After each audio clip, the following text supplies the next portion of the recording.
हम लोग stage 4 cancers भी डील करते हैं। ये पेशेंट्स के सभी ऑर्गन्स, कभी किडनी पकड़ो तो हार्ट फेल कर जाता है, कभी हार्ट पकड़ो तो लीवर फेल कर जाता है, इनके मल्टी ऑर्गन फेलियर्स में होते हैं। डिफिकल्ट पेशेंट्स हैं ये। और हर एक ऑर्गन में ऑलमोस्ट कैंसर स्प्रेड है। कभी हड्डियों में है, मतलब they are in bad shape.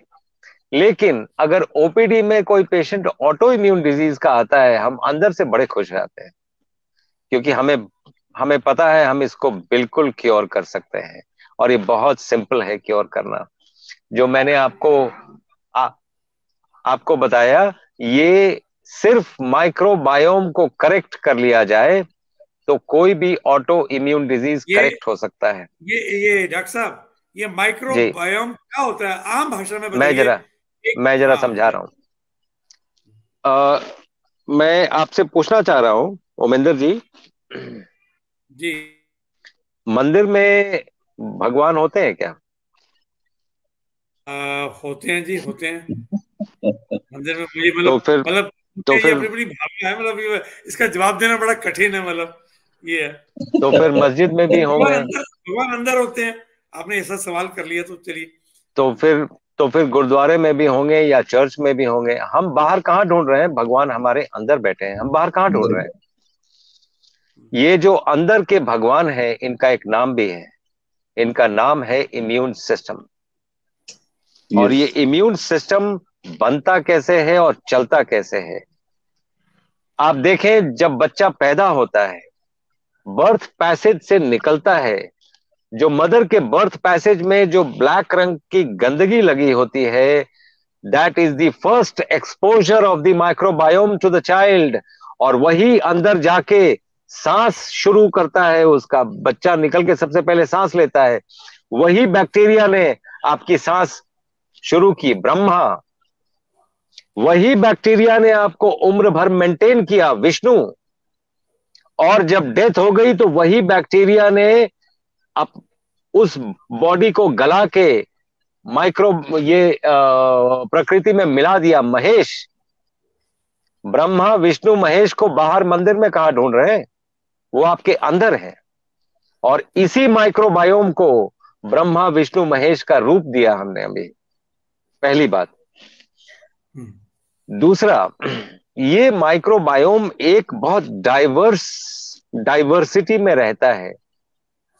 अगर हम डाइवर्स काइंड ऑफ फूड्स खाएंगे, आप सोचिए, जो एनर्जी लेवल की बात कर रहे थे, मैं इनफैक्ट ये आपके श्रोतागण को भी बोलना चाहता हूं। बहुत बहुत लोगों को भ्रांतियां हैं कि खाना नहीं खाएंगे तो एनर्जी कहां से मिलेगा। ये यस। भ्रांतियां लेके लोग घूमते रहते हैं। मैं एक्चुअली ये भ्रांति क्लियर करना चाहता हूं।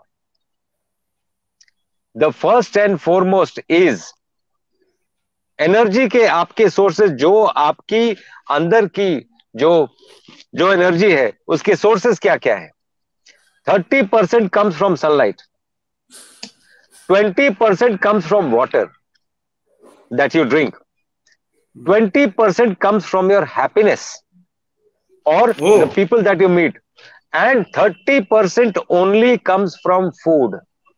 जो लोग फास्टिंग कर रहे हैं, वो ये ना सोचें उनको 70% एनर्जी मिल रही है, सिर्फ 30% बिल्कुल। लैकिंग है। और मतलब जब तक ये बात क्या नहीं मतलब समझ आप जैसे आएगी। डॉक्टर साहब, आप जैसे दोस्त के साथ चर्चा करने से भी 20% एनर्जी मिल सकती है आदमी को? ये तो बहुत बड़ी बात है। और इसलिए सुनील मुझे बार बार कहता रहता है, भाई साहब मिला करो। ये ठीक बात है सुनील जी, सर बताइए। बिल्कुल ठीक कह रहे हैं। सर ऐसे हाँ है, ये हेल्थ के लिए वही है ना, हेल्थ एंड हैप्पीनेस की बात कर रहे हैं, वेलनेस की बात कर रहे हैं, 5 एलिमेंट की हाँ बात डॉक्टर साहब कर रहे हैं। It's very true. जी जी। चलिए हमारा ऐसा करें, फूड फूड एक मिनट हाँ। शिवा जी, एक मिनट इनको जरा बात पूरी करने दे, जरा अवधेश जी को। अवधेश जी जी जी, तो प्लीज तो बात पूरी मैं कर लीजिए जरा। तो मैं ये बोलना चाह रहा था कि जो 30% फूड, जो जो फूड से एनर्जी मिल रहा है, उसमें हमें केयरफुल होना पड़ेगा।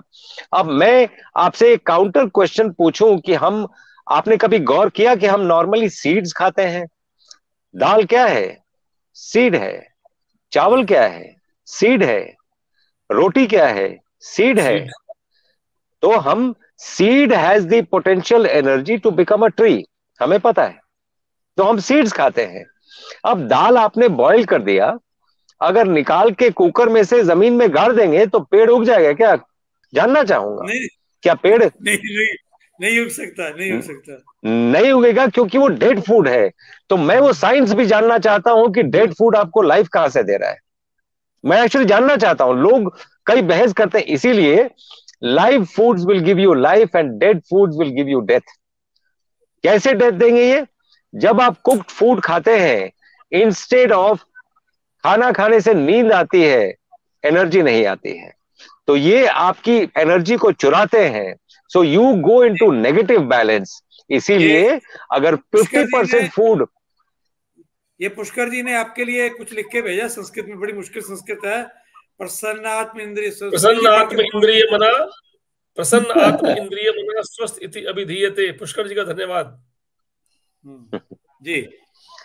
तो ये था कि जब आप अगर 50% फूड, यस, कुक्ड फूड बहुत अच्छी चीज है टेस्ट के लिए, और टेस्ट जिंदगी में होना भी चाहिए। टेस्ट ना हो तो जिंदगी नीरस हो जाती है। तो आप कुक्ड फूड जरूर खाएं।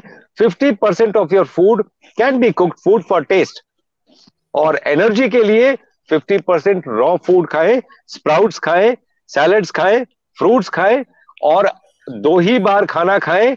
अगर आप इतना कुछ कर लेते हैं और धूप ठीक से लेते हैं और खुश रहते हैं तो 100 साल का नुस्खा दिया मैंने अभी अभी आपको। राइट। वाह, बहुत बढ़िया, बहुत बढ़िया। इसमें ये बताइए कि लोग कहते हैं यार छोटी मोटी बीमारी तो दूर हो जाएंगी। आपने खैर बोल दिया कि स्टेज 3-4 कैंसर भी, लोग मुझे भयंकर बीमारियां हैं, जैसे रिप्रोडक्टिव हेल्थ का मामला है, स्पर्म काउंट का कम होना है, आजकल ये इंटेस्टाइन की बड़ी बढ़िया और खूब प्रॉब्लम्स, ये गैस्ट्रोलॉजिस्ट के पास भीड़ लगी रहती है, या कैंसर है। इस प्रकार की बीमारियों में भी आपके जो ये जो नुस्खे हैं, आप 3 जो महानुभाव बता रहे हो, क्या ये काम करेंगे उनमें? मैं आपको बताता हूं बेसिक प्रॉब्लम क्या होता है। बीमारी, हेल्थ और डिजीज में अगर 1 मिनट में आप अगर पूछे कि 1 मिनट में बताइए कि हेल्थ कैसे होता है और डिजीज कैसे हो जाता है, तो मैं प्रयास करूंगा साइंटिफिकली ये बात समझाने की। जब आप सो के उठते हैं, जब तक वापस सो नहीं जाते हैं, इतनी ही जिंदगी है। अगर पूरी जिंदगी को 1 दिन में वो कर दिया जाए, मतलब उसको एक्स्ट्रापोलेट करके 1 दिन में लाया जाए, तो जब आप सो के उठे, जब वापस सो नहीं गए, इतनी ही जिंदगी है। सोना मरना एक बराबर है।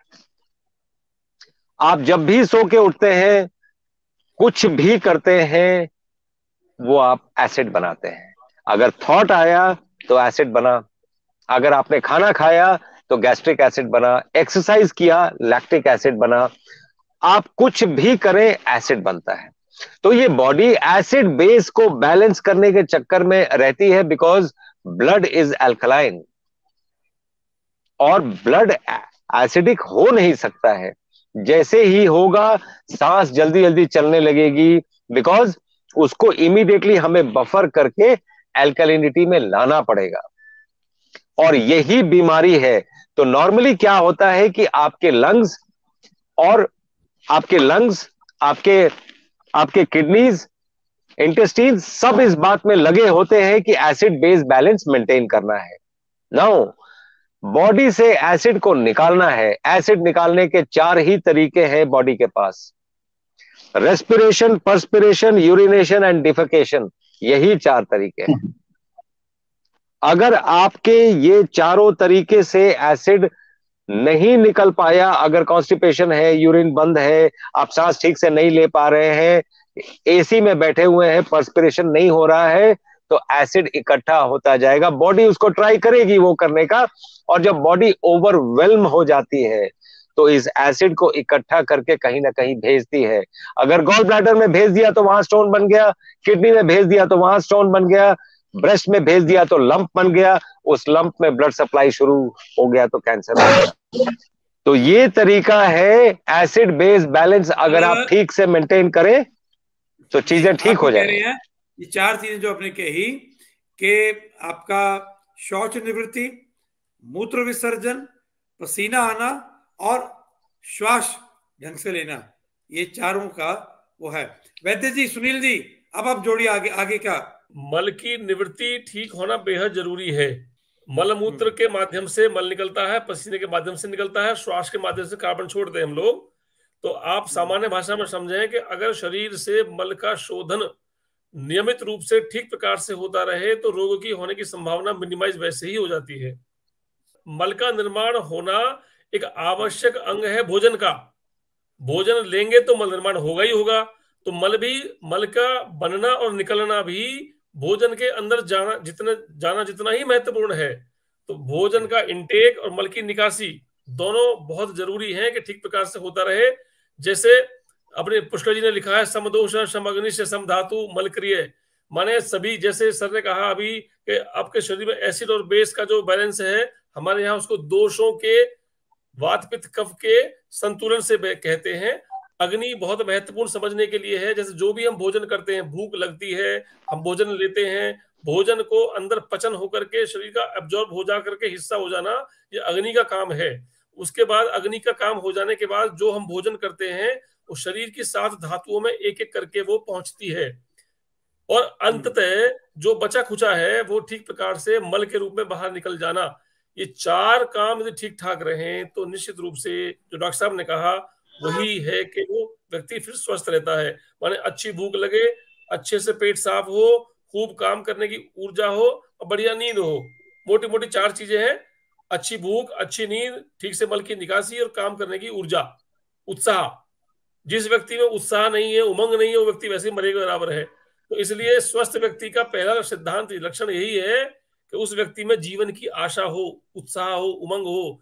अच्छा खाने पीने वाला व्यक्ति, सारे ब्लड पैरामीटर्स ठीक हैं, लेकिन मन में उत्साह नहीं है, तो वैसे ही रुग्ण है वो व्यक्ति रोगी ही है। और यदि व्यक्ति में थोड़ा बहुत छोटा मोटा कोई दुख कष्ट भी है और उत्साह से लबरेज है, बहुत उमंग है और जीवन की आशा है, तो वो व्यक्ति छोटे मोटे रोगों को तो वैसे ही निपटा लेता है, उसको आवश्यकता होती नहीं औषध। जैसे डॉक्टर साहब ने कहा कि हमारा जो खाना है वो क्या होना चाहिए, सेमी कुक्ड और अनकुक्ड।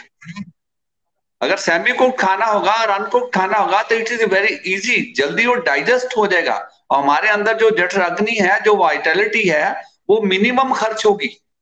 अगर मिनिमम खर्च होगी तो हमें न्यूट्रिशन पूरी मिलेगी, जो हमारे बॉडी में गंदगी वो भी निकल जाएगी। तो 80% हमारा फूड जो है वो अल्कलाइन होना चाहिए।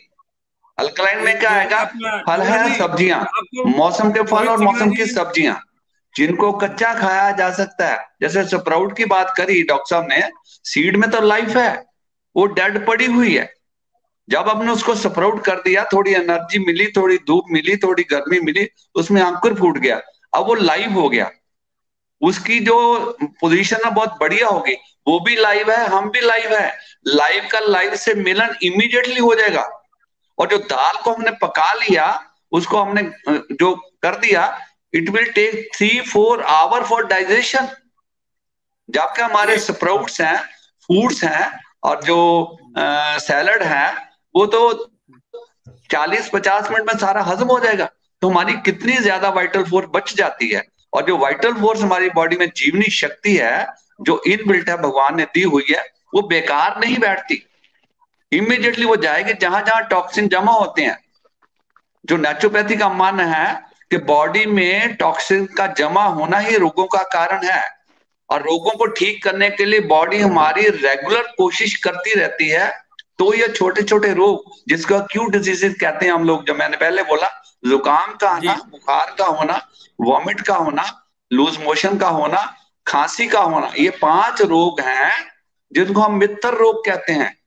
ये हमारे फ्रेंड हैं, इनका हमें इलाज नहीं करना। इस समय हमें उपवास करके, भोजन को छोड़ के, और इनको अपनी जीवनी शक्ति को काम करने देना है। अगर हमने जुकाम की गोली खा ली, फिर साइनसाइटिस की प्रॉब्लम होती है, फिर उसके बाद ब्रोंकाइटिस, उसके बाद अस्थमा, ये सारी प्रॉब्लम तभी हो रही है। गंदगी बाहर जाना चाहती थी, हमने बाहर नहीं जाना दिया, लूज मोशन हुए, गोली खा ली, फिर पाइल्स की प्रॉब्लम आएगी।